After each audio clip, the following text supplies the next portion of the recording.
സൂറത്തു സജദക്ക് ആ പേര് വരാൻ കാരണമാകുന്ന സൂക്തമാണ് ഇന്ന് നാം ആദ്യമായി ഓതിവെച്ചത്.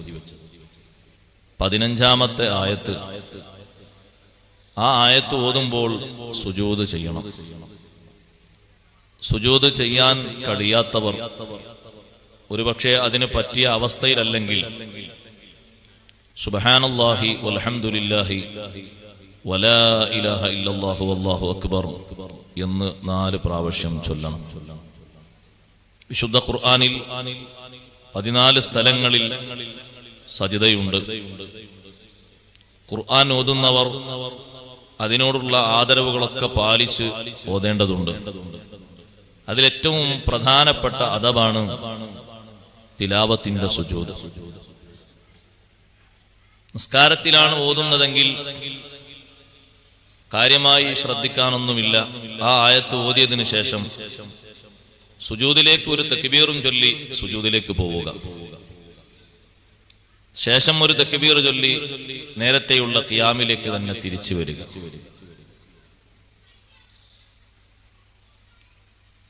അവിടെ ആ സുജൂദിന് ശേഷം പിന്നൊരു ഇസ്തിറാഹത്തിന്റെ ഇരുത്തം സുന്നത്തില്ല.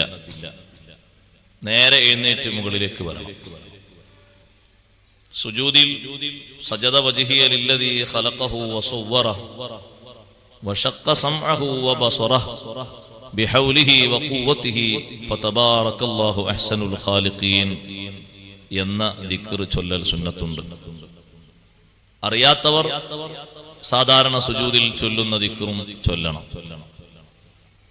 വളരെ പ്രധാനപ്പെട്ട ഒരു സുജൂദാണ് നിസ്കാരത്തിലെ തിലാവത്തിന്റെ സുജൂദ്. അത് ആഴ്ചയിൽ ഒരിക്കൽ നമുക്ക് ലഭിക്കാനാണ് വെള്ളിയാഴ്ച രാവിലെ ഈ സൂറത്ത് ഓതി നിസ്കരിക്കൽ സുന്നത്താണെന്ന് നമ്മെ പഠിപ്പിക്കപ്പെട്ടത്. നിസ്കാരത്തിലെ സുജൂദ് പുറത്തുള്ള തിലാവത്തിന്റെ സുജൂദ് പോലെയല്ല ശ്രേഷ്ഠതയേറിയത്. 14 സുജൂദും സൂറത്തു സ്വാദിൽ ഒരു സുജൂദ് കാണാം. അത് നിസ്കാരത്തിൽ ചെയ്യാൻ പറ്റാത്ത സുജൂദാണ്. ശുക്രിന്റെ സുജൂദാണ്. നബിയുല്ലാഹി ദാവൂദ് അലൈഹിസ്സലാം അവർക്ക് അല്ലാഹു നൽകിയ ഒരു വലിയ അനുഗ്രഹത്തെ ഉത്ബോധിപ്പിക്കുകയാണ് സൂറത്തു സ്വാദിലൂടെ. നമ്മുടെ മദ്ഹബിൽ അവിടെ തിലാവത്തിന്റെ സുജൂദ് ഇല്ല. ആ സുജൂദ് ശുക്രിന്റെ സുജൂദായി നിസ്കാരം അല്ലാത്ത ഘട്ടങ്ങളിൽ നിർവഹിക്കാവുന്നതാണ്. ശുക്രിന്റെ സുജൂദൊന്നും നമുക്ക് പരിചയം ഉണ്ടാവൂല. ഇനി അതിനൊക്കെ വേറെന്തെങ്കിലുമൊക്കെ ഒരാനയോളം വലിപ്പമുള്ള നിധി കിട്ടേണ്ടി വരും ശുക്രിന്റെ സുജൂദ് ചെയ്യണമെങ്കിൽ. ശുക്രിന്റെ സുജൂദ് എന്നും നമ്മൾ ചെയ്യാൻ ബാധ്യസ്ഥരാണ്. എല്ലാ ദിവസവും പല അനുഭവങ്ങളും നമ്മൾ കേൾക്കുമ്പോൾ അല്ലാഹുവേ, അത്തരത്തിൽ ഒരു അപകടങ്ങളിൽ അപായങ്ങളിൽ പെടുത്താതെ എന്നെ നീ രക്ഷിച്ചല്ലോ എന്നതിന് അല്ലാഹുവിന് ഒരു ശുക്രിന്റെ സുജൂദ്. അപജയങ്ങളിൽ സംഭവിച്ച പലരെയും കേൾക്കുമ്പോൾ അല്ലാഹുവേ, അതിലെന്നെ കുടുക്കിയില്ലല്ലോ, നിനക്കൊരു ശുക്രിന്റെ സുജൂദ്. വലിയൊരു അപകടം മുന്നിൽ വന്നു, അതിൽ പെടുമെന്നുറപ്പിച്ച് കെലിമ അടക്കം ചൊല്ലിയതാണ്.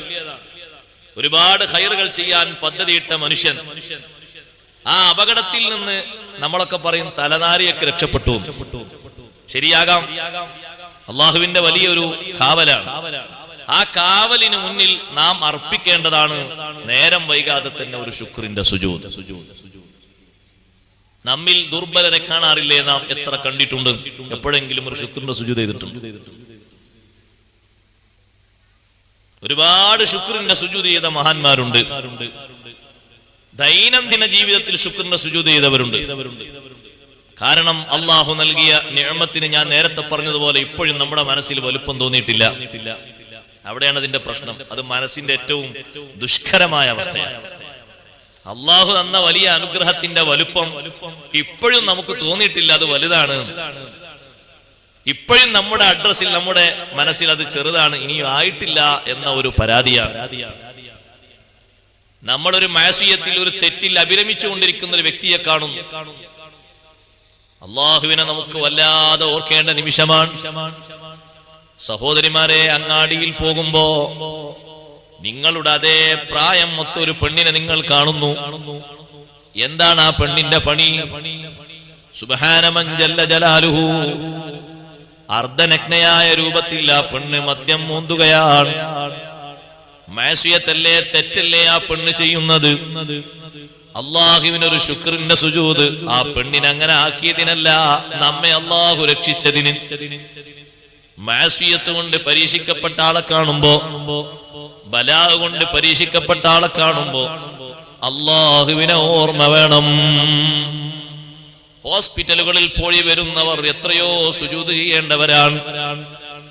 കാരണം നമ്മൾ അവിടെ പോകുമ്പോ നമ്മുടെ ആരോഗ്യത്തെ അല്ലാഹു തആല ഇത്രയും കാലം സംരക്ഷിച്ചു. നമ്മൾ കാണുന്ന ബെഡിന്റെ നേരെ അപ്പുറത്ത് കാണുന്നവൻ മന്ദബുദ്ധിയായി കിടന്നിട്ടവൻ ആ ചെറിയ പ്രായത്തിൽ തന്നെ മൂത്രമൊഴിക്കുന്നത് അറിയുന്നില്ല, വിസർജിക്കുന്നത് അവന് വിവരമില്ല, മുന്നിൽ വന്നവരെ ഒരു പിടുത്തവും കിട്ടുന്നില്ല. മന്ദബുദ്ധിയായി കിടക്കുന്ന, അപസ്മാര രോഗിയായി കിടക്കുന്ന ആളെ നീ കാണുമ്പോ തൊട്ടപ്പുറത്തുള്ള ഏതെങ്കിലും അള്ളാഹുവിന്റെ ഒരു വീട്ടിൽ പോയി നിസ്കാരം നിർവഹിക്കാൻ പോകുമ്പോ, നിസ്കാരത്തിന്റെ മുമ്പോ ശേഷമോ ശുക്ർ മനസ്സിൽ കരുതിയിട്ട് അള്ളാഹുവേ നിനക്ക് ഞാനൊരു ശുക്രിന്റെ സുജൂദ് ചെയ്യുന്നു, നിയ്യത്ത് ചെയ്ത് തക്ബീറത്തുൽ ഇഹ്റാം ചൊല്ലിയിട്ട് നേരെ സുജൂദിലേക്ക് പോകുന്നു. സാധാരണ സുജൂദിൽ ചൊല്ലുന്ന ദിക്റാണ് അതിൽ ചൊല്ലാനുള്ളത്. അള്ളാഹുവിന് മുന്നിൽ അർപ്പിക്കുന്ന ഒരു നന്ദിയാണ്. ആ സുജൂദ് കഴിഞ്ഞ് നേരെ അത്തഹിയ്യാത്തിന്റെ ഇരുത്തം ഇരുന്ന് സലാം വീട്ടുകയാണ്.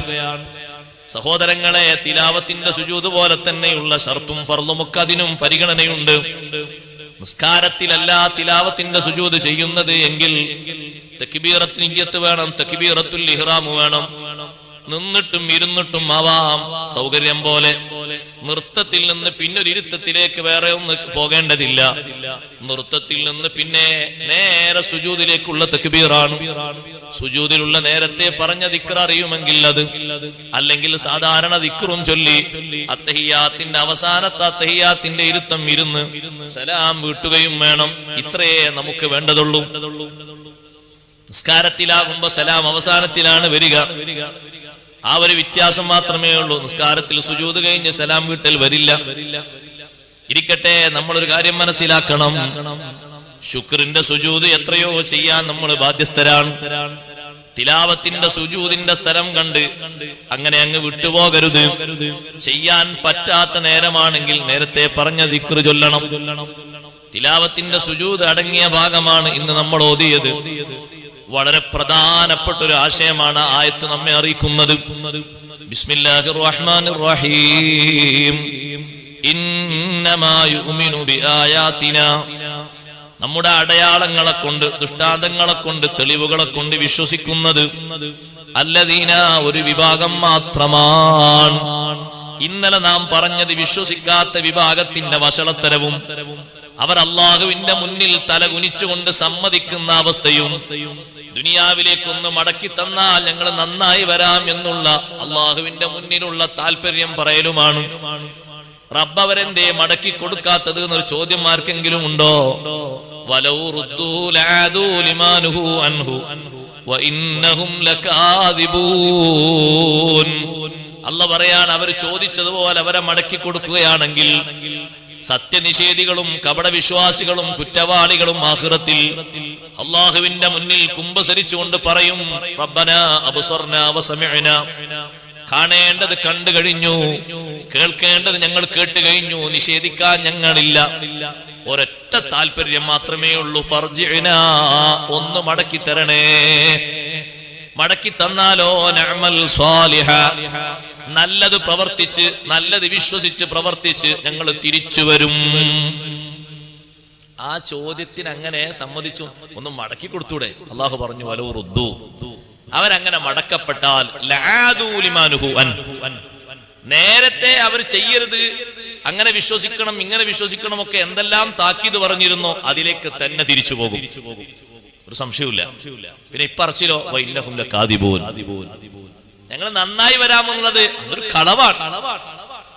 ആ കളവ് നേരത്തെ പറഞ്ഞത് ഈ ഭയാനകമായ ഭീകര രംഗങ്ങൾ കണ്ടപ്പോൾ ഒന്ന് ഒഴിഞ്ഞു മാറാൻ വേണ്ടി ഒന്ന് പറഞ്ഞു നോക്കിയതാണ്. അത് വ്യത്യസ്ത ശൈലികളിൽ ഖുർആനിൽ അല്ലാഹു അവതരിപ്പിക്കുന്നുണ്ട്. ഫലൗ അന്ന ലനാ കറ, അതിൽപ്പെട്ട ഒന്നാണ് ഫലൗ അന്ന ലനാ കറതൻ ഫനകൂന മിനൽ മുഅ്മിനീൻ. ഒരൊറ്റ ചാൻസ് അല്ലാഹുവേ, ഒരൊറ്റ ചാൻസ് തരാണെങ്കിൽ വിശ്വാസികളായി തിരിച്ചു വരാം. ആ അഭ്യർത്ഥന സ്വീകരിക്കുകയില്ല. അവിടുന്ന് വിശ്വസിക്കുന്നവരല്ല യഥാർത്ഥ വിശ്വാസികൾ, ഇവിടുന്ന് വിശ്വസിക്കുന്നവരാണ്. റബ്ബിന്റെ ദൃഷ്ടാന്തങ്ങൾ ഇവിടുന്ന് കണ്ട് വിശ്വസിക്കുന്നവരാണ്. അവരാരാണെന്നറിയുമോ? ഇദാ ദുക്കിറൂ ബിഹാ ഖറൂ സുജ്ജദാ. ഇദാ ദുക്കിറൂ ബിഹാ, ആ ആയത്തുകൾ മുഖേന, ആ ദൃഷ്ടാന്തങ്ങൾ കൊണ്ട്, തെളിവുകൾ കൊണ്ട് അവർക്ക് ഉത്ബോധനം നടത്തപ്പെട്ടാൽ ഖറൂ സുജ്ജദാ, വുഇദൂ, അവരോട് ഉപദേശിക്കപ്പെട്ടാൽ ഖറൂ സുജ്ജദാ, വളരെ വിനയത്തോടെ അവരെ അംഗീകരിക്കും, അവരത് സ്വീകരിക്കും. സ്വീകരിക്കുന്നവരിൽ അള്ളാഹു നമ്മെ ഉൾപ്പെടുത്തി തരട്ടെ. അത് വിശ്വാസികളുടെ ഒരു പ്രധാനപ്പെട്ട അടയാളമാണ്. വഅദ് കേട്ടിട്ട് അത് സ്വീകരിക്കുക. വഅദ് കേട്ടിട്ട് ഒരു കാതിലൂടെ കേട്ട് മറ്റൊരു കാതിലൂടെ തള്ളിവിടുക എന്നുള്ളത്. ഒരുപാട് സ്ഥലങ്ങളിൽ ഇതേ അടയാളം അള്ളാഹു ആവർത്തിച്ചെണ്ണിയിട്ടുണ്ട്. സൂറത്തുൽ ഫുർഖാൻ, والذين إذا ذكروا بآيات ربهم لم يخروا عليها صما وعميانا. റബ്ബിന്റെ ആയത്തുകൾ ഓതിയിട്ട് ഉത്ബോധനം നടത്തപ്പെട്ടാൽ അന്ധന്മാരും ബധിരന്മാരും മൂകന്മാരുമായിട്ട് അത് സ്വീകരിക്കുകയില്ല. എന്ന് പറഞ്ഞാൽ ശ്രദ്ധിച്ച് കേൾക്കുകയും സ്വീകാര്യതയുടെ മനസ്സോടെ അംഗീകരിക്കുകയും ചെയ്യും. ഇവിടെ ചിലരൊക്കെ ചില വിഷയങ്ങൾ അംഗീകരിച്ചു, പറഞ്ഞത് ഞങ്ങൾക്ക് മനസ്സിലായി എന്ന് പലവരും പല രൂപത്തിൽ പറഞ്ഞിട്ടുണ്ട്. എനിക്കതിന്റെ ഒരു സുഖം ആവശ്യമില്ല. അള്ളാഹു നമ്മെ എല്ലാവരെയും സ്വീകരിക്കുന്നവരിൽ പെടുത്തി തരട്ടെ. അത് താൽക്കാലികമാകരുത് എന്നൊരു അപേക്ഷയാണ്. അതൊരു താൽക്കാലികമാകരുത്, ഒരു റമളാനിൽ നന്നാകും പോലെയുള്ളൊരു താൽക്കാലികമാകരുത്. അതുകൊണ്ടാണ് ഖറൂ സുജ്ജദൻ എന്ന വാക്കിന് ഇമാമുകൾ തഫ്സീർ നൽകിയത്.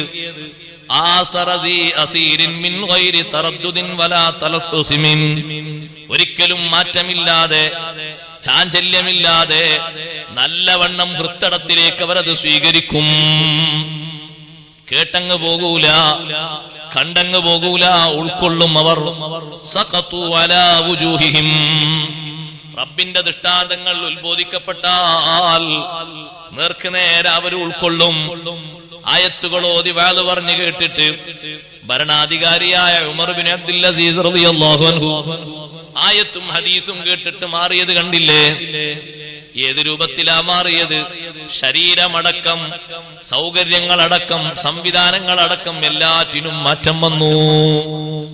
അത് സ്വീകാര്യതയാണ്. എന്നും വഅദ് കേൾക്കുന്ന മഹാനാണ് ഉമർ ബിൻ അബ്ദുൽ അസീസ് റളിയല്ലാഹു അൻഹു.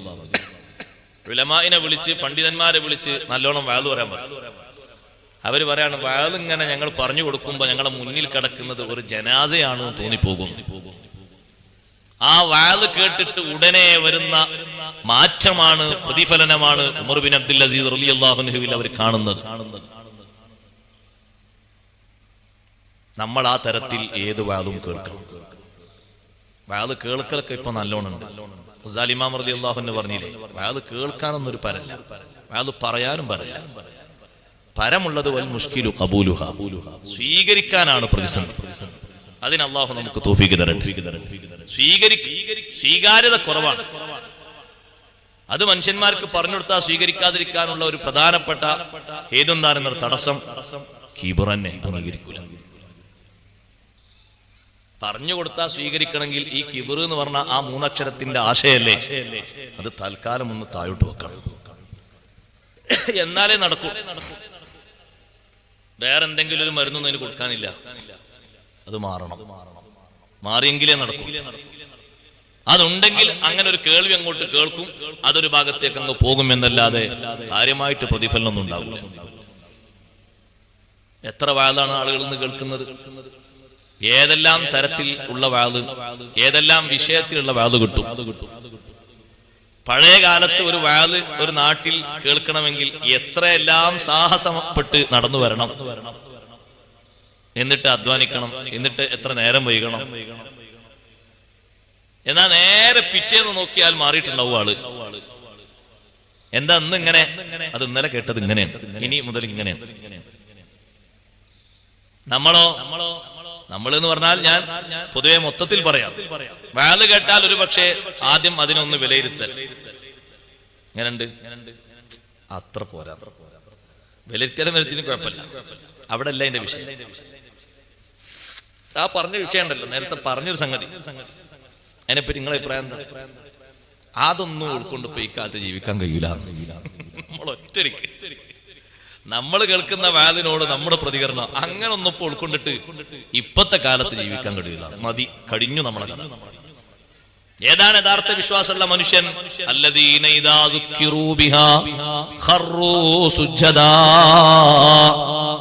ഉപദേശം അവന് നൽകപ്പെട്ടാൽ, നല്ലോണം വാളവന് പറഞ്ഞു കൊടുത്താൽ, ഖറൂ സുജ്ജദാ, ശരിക്കതിന്റെ അർത്ഥം അവർ സുജൂദിലായി വീഴുമെന്നാണ്. എന്നാൽ അതിന്റെ ആശയമാണ് മഹാന്മാരായ പണ്ഡിതന്മാര് പറയുന്നത്. സുജൂദിൽ വീഴുന്നവൻ അംഗീകാരം കൊണ്ടല്ലേ സുജൂദിലേക്ക് തലതാഴ്ത്തുന്നത്. യജമാനനായ റബ്ബിനെ അംഗീകരിച്ചിട്ടല്ലേ സുജൂദിൽ ആ വിധം തലതാഴ്ത്തി വെക്കുന്നത്. 7 അവയവങ്ങളും വെക്കേണ്ടതുപോലെ വെക്കുന്നത്. ഇതേ രൂപത്തിൽ ഉത്ബോധനം അവർ സ്വീകരിക്കും. അതാണ് ഇദാ ദുക്കിറൂ ബിഹാ ഖറൂ സുജ്ജദാ. ഉപദേശിക്കപ്പെട്ടാൽ അവരത് നന്നായി ചെവിക്കൊള്ളും, നന്നായി സ്വീകരിക്കും. എന്നു മാത്രമല്ല വസബ്ബഹൂ ബിഹംദി റബ്ബിഹിം, സ്വീകരിക്കുമ്പോ പിന്നെ അവരിൽ മാറ്റം കാണുമല്ലോ. റബ്ബിനെ സ്തുതിക്കലോടുകൂടെ തന്നെ അള്ളാഹുവിനെ അവർ പ്രകീർത്തിക്കും. എന്ന് പറഞ്ഞാൽ നിസ്കാരം ഒരു നിലക്കും പിന്നെ അവർ കൈയൊഴിക്കൂല. മാറ്റമാണത്. ഞാനിപ്പോൾ അത് കേട്ടത് നിസ്കാരത്തിന്റെ ഗൗരവമാണെങ്കിൽ അങ്ങനെ തഫ്സീർ പറഞ്ഞിട്ടുണ്ട്, സ്വന്തം വക പറയുകയല്ല.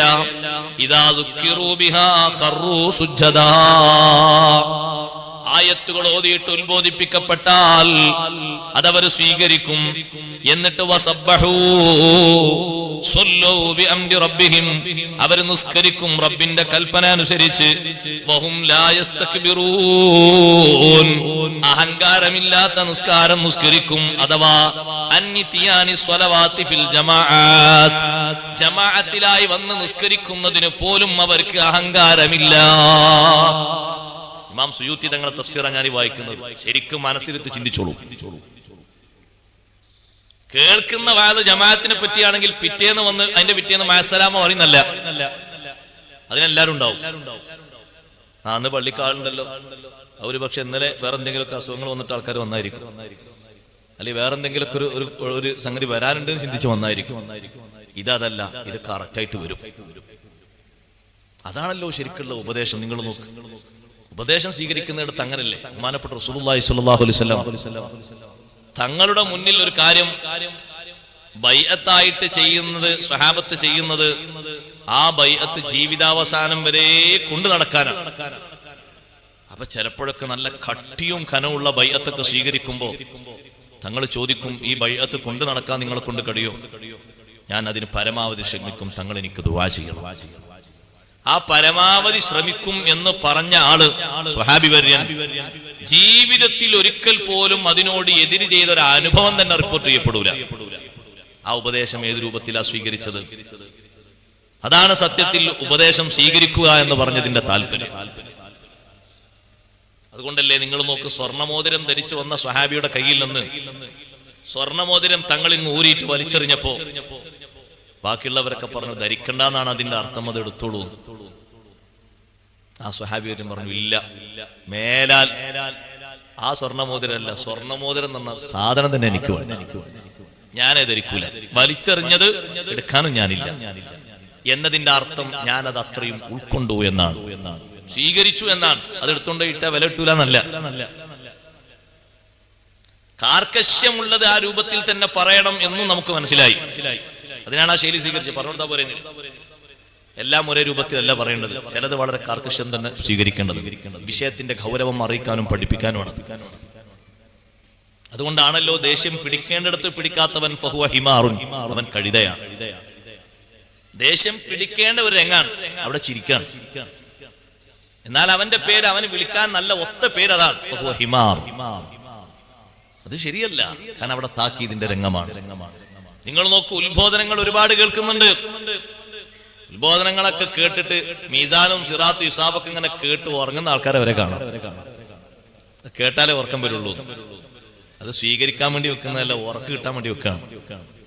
ഇനി ഒന്ന് പറയട്ടെ, അത്തരത്തിലുള്ള ഇൽമു പറഞ്ഞു കേട്ടിട്ട് അത് തലക്കാമ്പുറത്ത് വെച്ച് കേട്ടുകൊണ്ട് ഉറങ്ങാന്നുള്ളത് അതിനോട് ചെയ്യുന്ന ഒരു വിരോധാഭാസം കൂടിയാണ്. അത് പറഞ്ഞില്ല എന്ന് വേണ്ട. ചിലപ്പോൾ ചില ആൾക്കാർ സ്വലാത്ത് കേൾക്കുന്നവരുണ്ട്. അങ്ങനെ നമ്മൾ ആ സ്വലാത്തിനോടുള്ള നമ്മുടെ പ്രതികരണം മനസ്സിരുത്തി കേൾക്കേണ്ടതല്ലേ? തിരിച്ചങ്ങോട്ടുള്ള പ്രതികരണം മുഴുവനും എന്താ? നമ്മുടെ ആ കൂർക്കം വലിയും നമ്മുടെ ആ കാട്ടിക്കുട്ടലുമാണ്. അപ്പുറത്ത് കുത്തിച്ചാരി വെച്ച ഉപകരണത്തിൽ നിന്ന് അതങ്ങനെ മുഴങ്ങിക്കൊണ്ടിരിക്കുക. അതൊന്നും അങ്ങനെ കേൾക്കേണ്ടതല്ല. അതൊക്കെ മനസ്സിരുത്തി കേൾക്കേണ്ടതാണ്. അതിനൊക്കെയുള്ള മറ്റേത് അതിനോട് നോക്ക്. നിങ്ങൾ ഇന്നലെ ഉറങ്ങുമ്പോ കേട്ടതല്ലേ ഇത് എന്ന മനസ്ഥിതിയോടല്ലേ പിറ്റേന്ന് കേൾക്കുന്നത്. അതിനൊക്കെ ഒരു കാര്യവും ടൈമൊക്കെ ഉണ്ടല്ലോ. അതുകൊണ്ടല്ലേ എല്ലാ ദിവസവും വാദ് പറയാത്തത്? നിശ്ചിത സമയവും നിശ്ചിത രൂപഭാവമൊക്കെ സ്വീകരിച്ചത്. സ്വഹാബത്തൊക്കെ കൊതിച്ചിരുന്ന വാദായിരുന്നു ഇബ്നു മസ്ഊദ് റളിയല്ലാഹു അൻഹുവിന്റെ വാദ്. ആഴ്ചയിൽ വ്യാഴാഴ്ച മാത്രം മഹാനവറുകൾ വാദ് പറയും. സ്വഹാബത്ത് വന്നിങ്ങോട്ട് അഭ്യർത്ഥിക്കും, ഒരു 2 ദിവസമാക്കല്ലേ. ആഴ്ചയിൽ ആ ഇൽമിന്റെ ഭണ്ഡാരങ്ങൾ, ഇൽമിന്റെ സമുദ്രങ്ങളായ സ്വഹാബിമാരെ വന്ന് ചോദിക്കുന്നത്, ഒരു 2 ദിവസം കൂടി. മഹാനവറുകൾ പറയും, ഇല്ല. എന്തേ ഇല്ല എന്ന് പറയുന്നത്? നിങ്ങൾക്കതിൽ മടി വരും, മടുപ്പ് വരുമെന്ന് പേടികൊണ്ട് നിങ്ങൾ പിന്നെ ശ്രദ്ധിച്ച് കേൾക്കൂല എന്നുള്ളത് കൊണ്ട് ആഴ്ചയിൽ ഒരിക്കലാക്കി ചുരുക്കിയതാണ്. അപ്പൊ അത് ഉൾക്കൊള്ളാനും ശ്രദ്ധിക്കാനും സൂക്ഷിക്കാനും ഒക്കെ തുറന്ന മനസ്സോടുകൂടെ വന്നിരുന്ന് കേട്ട് ശ്രദ്ധിക്കും. ഇവിടെയാണ് നമ്മൾ മനസ്സിലാക്കേണ്ടത്. ഉത്ബോധനങ്ങൾ ഒരുപാട് കേട്ടാൽ പോരാ, ഉൾക്കൊള്ളണം. ഉൾക്കൊള്ളുന്നതിന്റെ തഫ്സീറാ ഞാൻ വായിച്ചത്. പിന്നീട് അതിൽ മാറ്റം വേണം. ജീവിതത്തിൽ നല്ല മാറ്റം വേണം. അവരാണ് യഥാർത്ഥ മുഅ്മിൻ എന്നല്ലേ അല്ലാഹു പറഞ്ഞത്. ഇന്നമാ യുഅ്മിനു ബിആയാതിനാ, നമ്മുടെ ആയത്തുകൾ കൊണ്ട്, ദൃഷ്ടാന്തങ്ങൾ കൊണ്ട്, അധ്യാപനങ്ങൾ കൊണ്ട് വിശ്വസിക്കുന്നത് അല്ലദീന, ഒരു വിഭാഗം മാത്രമാണ്. ഇദാ ദുക്കിറൂ ബിഹാ, ആയത്തുകൾ ഓതിയിട്ട് അവരെ ഉത്ബോധനം നടത്തപ്പെട്ടാൽ ഖറൂ സുജ്ജദാ, അവരത് നല്ല നിലക്ക് സ്വീകരിക്കും, നല്ല രൂപത്തിൽ ഉൾക്കൊള്ളും. ഉൾക്കൊണ്ടിട്ട് വസബ്ബഹൂ ബിഹംദി റബ്ബിഹിം, റബ്ബിനെ സ്തുതിച്ചുകൊണ്ട്, അല്ലാഹുവിനെ സ്തുതിച്ചുകൊണ്ട് അവന്റെ അനുഗ്രഹങ്ങൾക്ക് അവർ ശുക്ർ ചെയ്യും.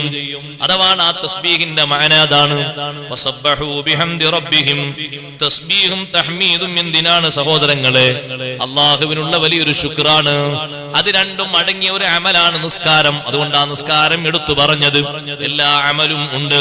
വഹും ലാ യസ്തക്ബിറൂൻ, ഈ സ്വീകരിക്കുന്നതിലോ ഈ ചെയ്യുന്നതിലോ ഈ പ്രതിഫലനത്തിലോ അവർക്കൊരു അഹങ്കാരവും ഒരു വലുപ്പത്തരവുമില്ല.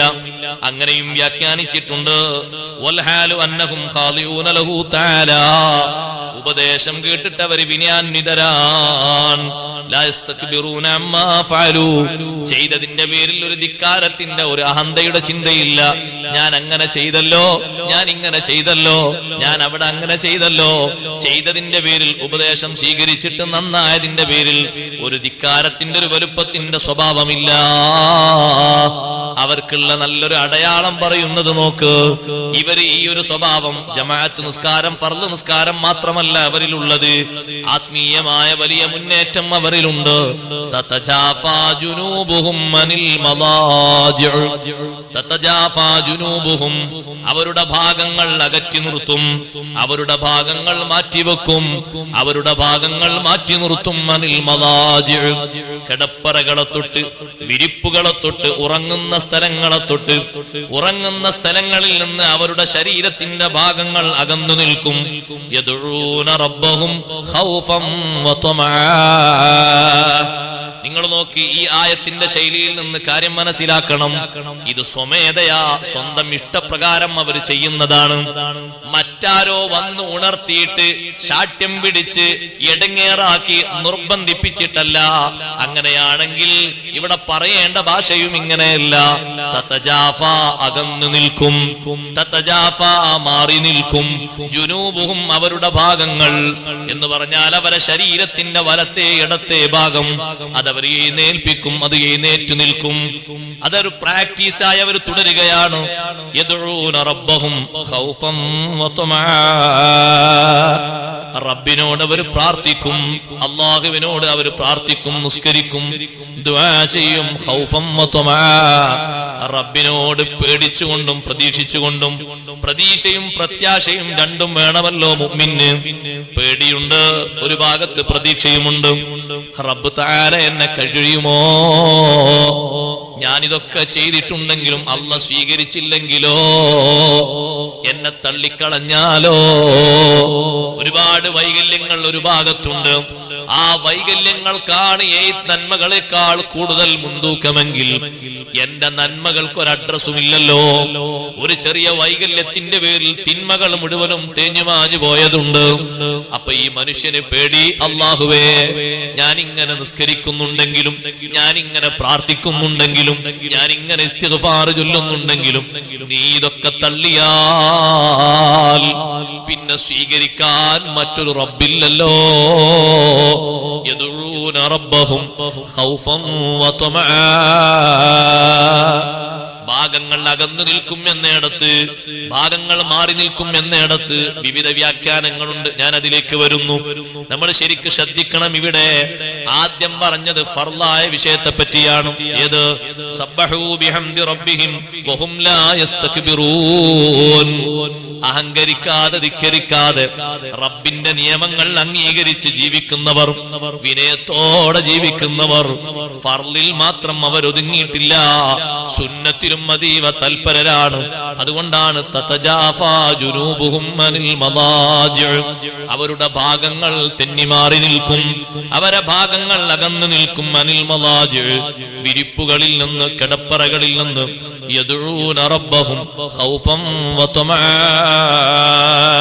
റബ്ബിനോട് അവർ പ്രാർത്ഥിക്കും. ഖൗഫൻ വതമഅ, റബ്ബ് തആലയുടെ ശിക്ഷ ഓർത്ത്, റബ്ബിന്റെ ദേഷ്യമോർത്ത്, റബ്ബ് ഇബാദത്ത് സ്വീകരിക്കാതിരിക്കുന്നതിനെ ഓർത്ത്. സ്വന്തം വക ഞാൻ ഇതൊന്നും പറഞ്ഞതാണെന്ന് കരുതരുത്. ഇമാം അബൂ സഊദ് റഹ്മത്തുള്ളാഹി അലൈഹി പറയുന്നു, ഖൗഫൻ മിൻ സഖതിഹി വഅദാബിഹി വഅദമി ഖബൂലി ഇബാദതിഹി.